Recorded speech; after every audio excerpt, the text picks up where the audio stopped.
So yes, ADHD. I didn't really want to believe the diagnosis. I don't even know if I remember why I got a diagnosis. But I went to the doctor, and the doctor sent me to the psychiatrist, and the psychiatrist evaluated me and said, "You have ADHD." Now, 4 little letters doesn't sound like the worst thing in the world, but when you don't know what the symptoms of ADHD are, you don't know which one is where you're just broken, dysfunctional, total bum, lazy,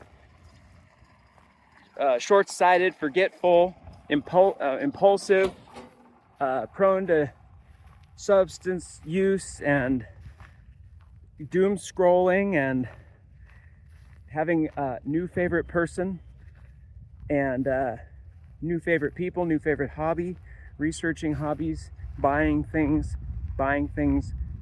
tons of things. Amazon boxes piling up that you don't open because you weren't actually that interested in what you bought, but it was more fun to buy it than to open it, and you really are facing facts that you shouldn't have done that, and now you got to figure out how you're going to return it.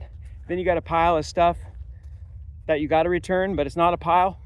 It's just things you know you got to return, but they're in the garage, they're in the kitchen, they're in the bathroom, they're in the backyard, they're in the front yard, they're outside getting rained on, and you're thinking, shoot, I can't return that now because it just sat there and got ruined.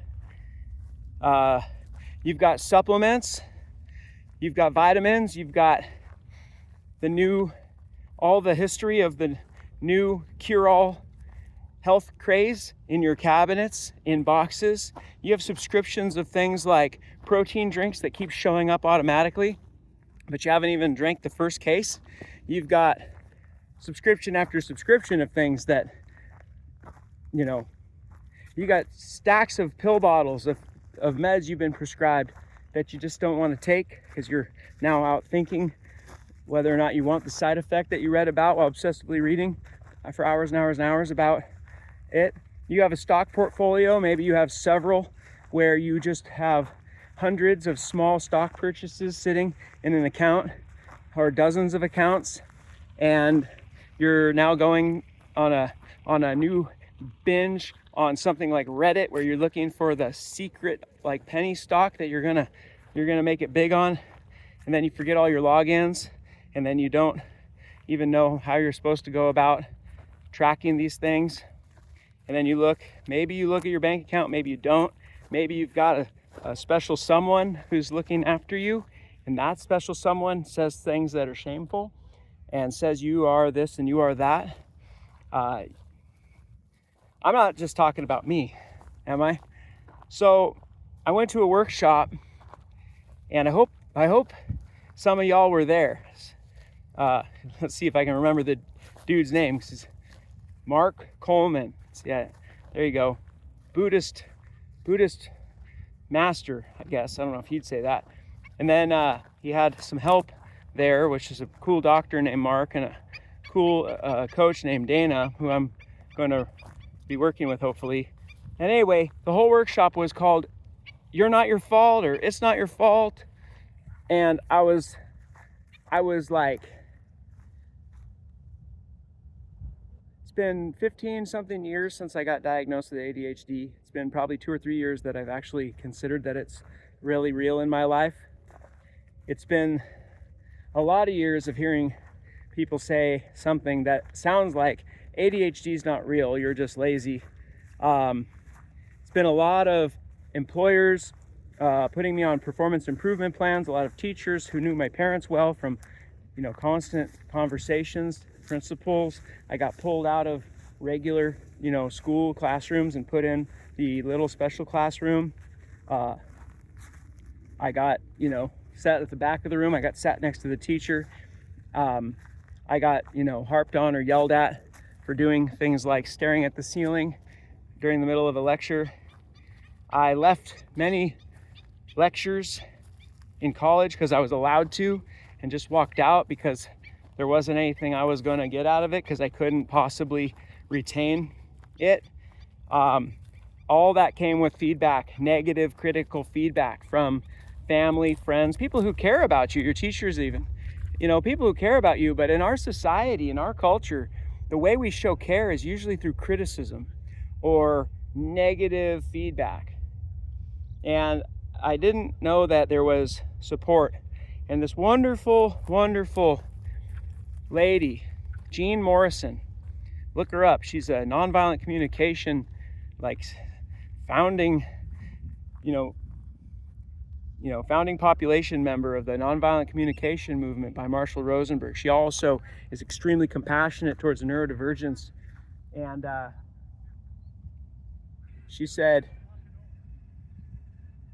you are physiologically wired this way. You have no choice. You need to, she didn't say you need to stop, but I heard it as you need to stop beating up on yourself and you need to start defending yourself. That's how I heard it. And I had her talk with my wife, and my wife, bless her heart, I don't know if she really can accept it, because it's a bit of a life sentence, as and I don't want to start this channel off saying doom and gloom, but if you're relating to what I'm saying, you don't need me to tell you nothing. So the spirit of this channel is going to be, we're going to share experiences, we're going to witness each other, we're going to share our strengths, things that are working, things that are part of the superpower sometimes of ADHD, and we're going to share our hope, which is how we're going to get through another day. There's a dude over there who just had his kid ride down a steep hill, a little toddler, and he's cheering him on. Love that. Love that. They say with ADHD, you are hyper aware of every little nuance around you. You're hyper vigilant. You hear the guy cheering, you hear the weird bird, you hear the scurrying in the grass. I'm out here working on a Saturday because I couldn't figure out how to get this in on a weekday, but I waited for urgency, and the novelty is walking the golf course here to look at some of the things that they need me to look at. So providing some consulting. And I was supposed to do this several weeks ago, but they didn't really set the urgency or novelty on their part. So I called and said I'll stop by sometime this week. Nobody really replied. Well, nobody actually replied. And so there was no urgency, and there was no getting to know anybody. There was no excitement. There was nothing in it from a dopamine standpoint. It became some place I had never been to go do something that I didn't, know much about. Now, when I finally got a hold of somebody, I was lit up, and I'm out here I'll do this. I'll come out. I'll work 7 days a week. I'll get up at dawn. I'll go stay out all night if I have to do the job that I do, because only when it's tied to urgency and novelty, and or in a way I call people pleasing, because people pleasing sets a lot of novelty and urgency, because I want to win with that person. I want to know that person. I want to figure out why that person is fascinating, and I want to get myself kind of locked in with that person so that I am now serving that person and I don't want to let them down. And that locks me in to getting a lot of stuff done. So I'm really good at delivering things.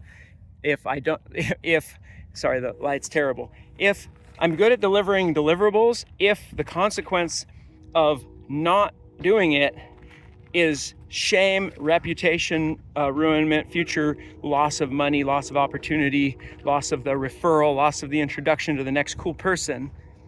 And so, talk about experience, strength, and hope. My experience is that.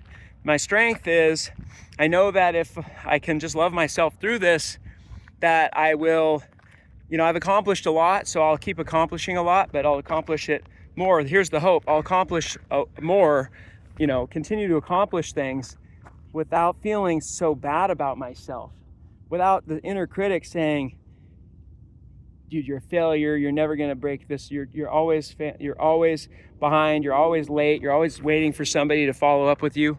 Who knows the trick where the email comes in and you just look at it and it's too much, and so you just close the email and then you say, they're going to follow up, they're going to bug me later. Even if you say it kind of unconsciously, that works for me real well. So anyway, I'm going to wrap this up. This is kind of the inaugural video here, and I'll see where this goes. It's really not gonna be about me telling anybody anything. It's gonna be about me saying, I wanna start a forum. Maybe we'll do it on Facebook. Maybe we'll do it on Substack. I don't know. To me, I've already been on Facebook, so it's not complicated. I don't know anything about Substack, and so my mind is like, if it's a new login and a new user interface and a new language and little icons and symbols and lingo that I don't know, there's no dopamine there. Yeah.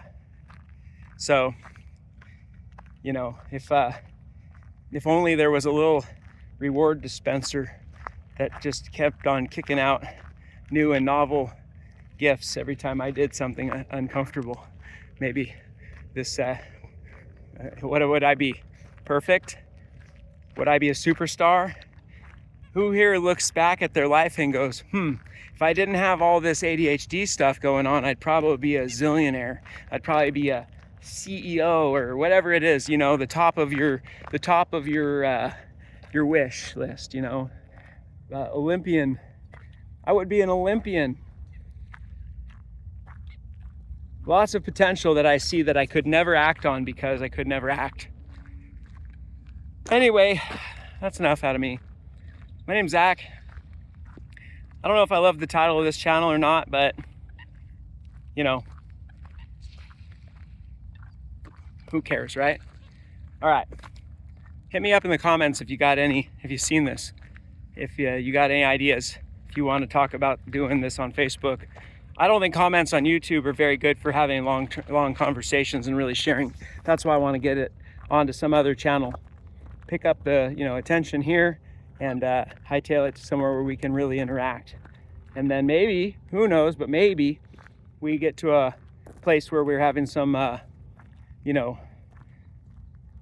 video interviews. Is that a podcast? Video podcast or whatever, and get some pros in here. Because I think, I said I was going to wrap it up, but when you're ADHD and you've got the microphone, I'm high as a kite right now, and everybody else is like, dude, if we can get some coaches, if we can get some doctors, if we can get some pros, we can get at least some resources. Because one of the things I keep telling my family is, see, it wasn't really my fault. And they kind of go, nobody wants to let you off the hook, it seems like, you know? And I'm not saying I'm not guilty of driving them crazy. I'm just saying the way I'm wired, as my therapist, our couples counselor said, my wife's trying to run a marathon with a guy who's missing a foot, and she doesn't understand why I can't keep up. I thought that was pretty nice. And Gene Morrison said something. Gene, if you're watching, don't be sad if I butcher your quote, but it was something like, it's a physical disability because it's wiring in the physical brain. And there are people, I think it's Russell Barkley, and Dr. Amen, a few of those other folks. They say if you chop up the brain, you can see the deformity or the difference. So, not my fault, not your fault. Just find a way to feel some peace. Quiet that inner critic, roll with it, tune out the negative feedback. All right, I'm done. I'm really